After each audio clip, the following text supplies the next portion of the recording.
Assalamualaikum warahmatullahi wabarakatuh. Kami dari kelompok 4, pengantar manajemen, kelas G, program studi akuntansi S1. Pertama-tama saya ucapkan terima kasih kepada Ibu Astuti Mustaqim selaku dosen pengampu mata kuliah pengantar manajemen karena telah memberikan kesempatan dan amanah kepada kami untuk memaparkan materi ini. Adapun kelompok kami terdiri dari 5 anggota, di mana masing-masing dari kami telah berkontribusi dalam memenuhi tugas ini. Yang pertama yaitu Juan Edward Tandungan dengan NIM 2209-0150-1097 selaku presentator pertama. Yang kedua yaitu Nur Fadila dengan NIM 2209-0150-1098 selaku presentator kedua. Yang ketiga yaitu saya sendiri Nur Lutfia Zain dengan NIM 2209-0150-1099 selaku moderator. Yang keempat yaitu Islamia dengan NIM 2209-0150-1100 selaku presentator ketiga. Dan yang terakhir yaitu Hidayat Nur Wahid dengan NIM 2209-0150-1101 selaku presentator keempat. Untuk mengefisienkan waktu, langsung saja kita masuk ke dalam sesi pemateri.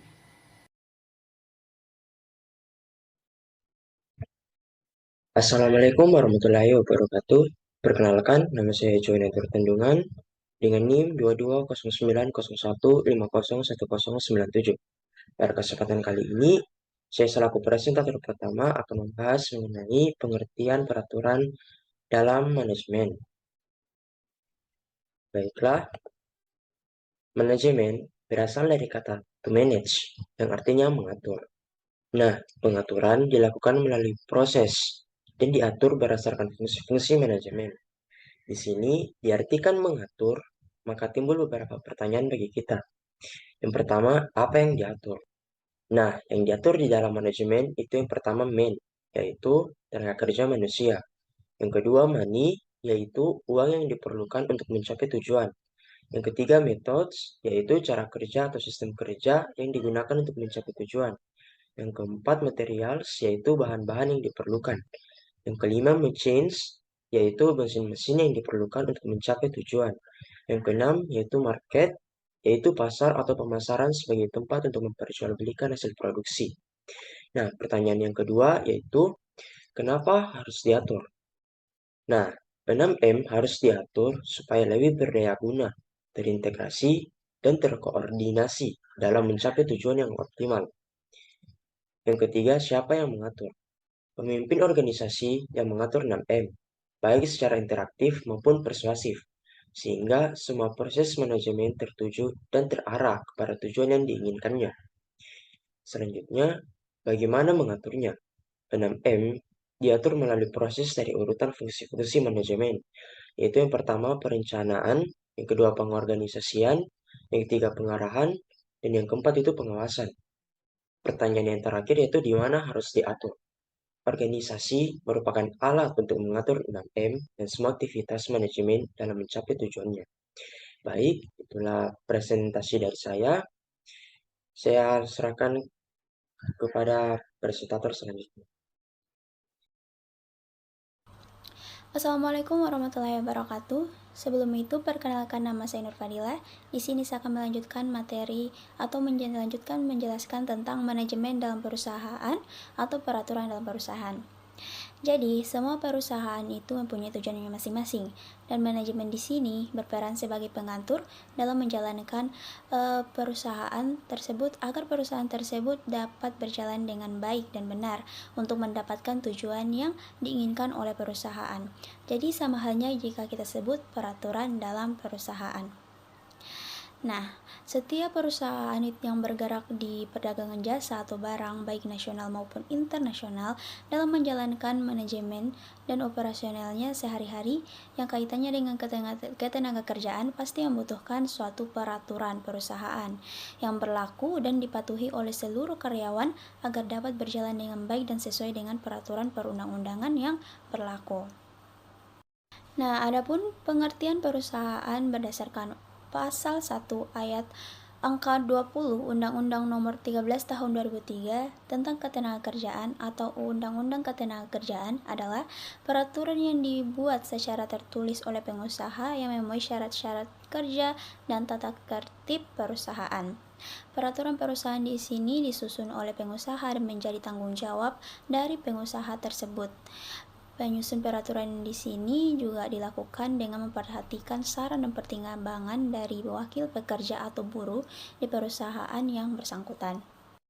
Mengapa harus ada peraturan dalam perusahaan? Nah, peraturan dalam manajemen perusahaan bertujuan untuk menjamin keseimbangan antara hak dan kewajiban pekerja, serta antara kewenangan dan kewajiban pengusaha, memberikan pedoman bagi pekerja dan pekerja untuk melaksanakan tugas kewajibannya masing-masing, menciptakan hubungan kerja yang harmonis, aman, dan dinamis antara pekerja dan pengusaha, dalam usaha bersama memajukan dan menjamin kelangsungan perusahaan, serta meningkatkan kesejahteraan pekerja dan keluarganya. Adapun pasal 111 Undang-Undang Ketenagakerjaan tentang peraturan perusahaan sekurang-kurangnya memuat 1. Hak dan kewajiban pengusaha. Kedua, hak dan kewajiban pekerja atau buruh. Ketiga, syarat kerja. Keempat, tata tertib perusahaan. Dan kelima, jangka waktu berlakunya peraturan perusahaan. Itulah yang dapat saya sampaikan dari materi manajemen dalam perusahaan atau peraturan dalam perusahaan. Saya akhiri, saya kembalikan kepada moderator.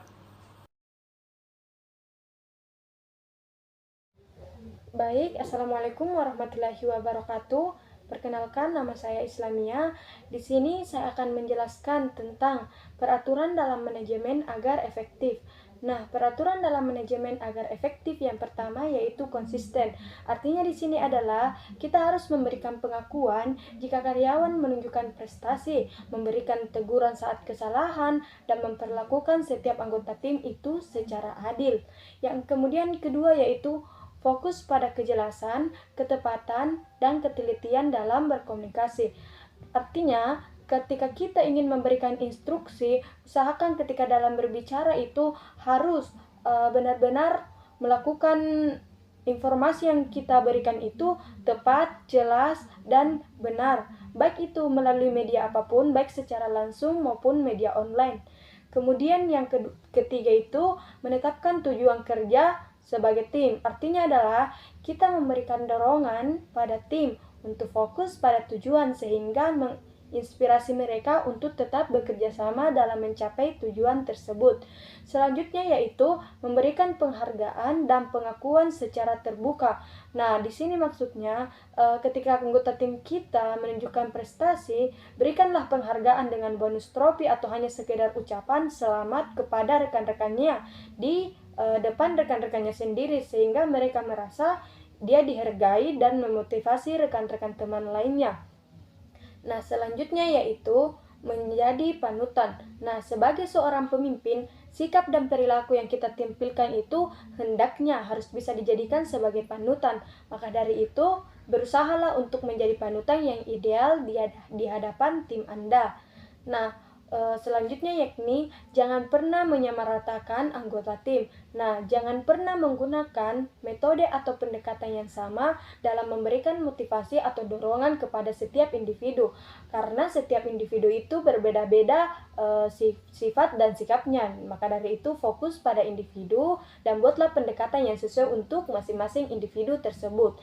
Nah, selanjutnya yaitu bersikap transparan. Nah, sikap keterbukaan atau transparansi itu menunjukkan integritas Anda selaku seorang pemimpin dan membangun kepercayaan dalam tim Anda. Nah, selanjutnya yakni mendukung opini atau ide. Nah, jangan pernah merendahkan opini atau ide seseorang hanya akan menimbulkan keengganan mereka untuk memberikan ide-ide segar. Maka dari itu, dukung opini ataupun ide dari teman-teman Anda yang ingin memberikan pendapatnya. Nah, selanjutnya membantu tim untuk menikmati pekerjaannya. Karena suasana kerja yang menyenangkan akan membuat tim Anda menikmati pekerjaan yang dilakukan mungkin dengan cara ngobrol-ngobrol ringan bersama tim Anda. Nah, untuk terakhir yakni mendengar dan bertanya. Nah, jika salah satu anggota tim Anda tidak setuju dengan gaya manajemen Anda atau tidak sepaham dengan arah perusahaan yang Anda bicarakan, jangan bersikap cuek untuk membenci orang tersebut. Dengarkanlah apa yang dia tidak setujukan dan bertanya kenapa hal demikian Anda tidak menyukai hal tersebut. Mencoba mendengarkan dan bertanya kepada tim-tim Anda. Nah, mungkin sekian penjelasan dari saya. Terima kasih. Perkenalkan, nama saya Hidayat Nur Wahid. Di sini saya akan menjelaskan materi tentang manfaat adanya peraturan dalam perusahaan. Yang pertama yaitu memungkinkan perusahaan bisa berkembang lebih dinamis. Yang kedua, penciptaan pengelolaan kebijakan perusahaan yang efektif. Yang ketiga, peningkatan kualitas dan efektivitas melalui aplikasi yang lebih konsisten, akurat, dan tepat waktu kebijakan perusahaan di seluruh organisasi. Yang keempat, peluang untuk menetapkan proses formal dan berkelanjutan atas kebijakan perusahaan. Yang kelima, menciptakan suasana kerja yang lebih baik. Yang keenam, membangun hubungan baik perusahaan dengan karyawan dan juga karyawan satu dengan karyawan yang lainnya. Yang ketujuh, menciptakan keadilan dalam perusahaan. Dan yang terakhir yaitu membangun loyalitas karyawan. Baiklah, itulah tadi materi tentang manfaat adanya peraturan dalam manajemen perusahaan. Sekian dari saya, terima kasih. Itulah tadi pemaparan materi pengaturan dalam manajemen. Selanjutnya, saya dapat mengambil kesimpulan bahwa setiap perusahaan yang bergerak di bidang perdagangan, jasa, dan barang, baik nasional maupun multinasional, dalam menjalankan manajemen dan operasionalnya sehari-hari, yang berkaitan dengan ketenaga kerjaan, pastinya membutuhkan suatu peraturan perusahaan yang berlaku dan dipatuhi oleh seluruh karyawan, agar dapat berjalan dengan baik dan sesuai dengan peraturan perundang-undangan yang berlaku. Aturan memberikan kita banyak ruang untuk mengembangkan diri sehingga kita memiliki brand, kepemimpinan, dan manajemen sendiri. Aturan-aturan tersebut sebagai pilar dasar kebenaran, pertimbangan, dan nilai-nilai yang menekankan pada peran manajemen daripada perintah yang keras untuk mencapai kesuksesan. Konsisten menerapkan aturan-aturan tersebut akan menyatukan tim kita ke dalam lingkungan kerja yang kondusif. Terima kasih sudah menonton video ini. Kurang dan lebihnya mohon dimaafkan, dan apabila ada salah-salah kata dan kekeliruan, mohon dimaafkan, karena sesungguhnya kesempurnaan hanya milik Allah Subhanahu wa Ta'ala. Wassalamualaikum warahmatullahi wabarakatuh.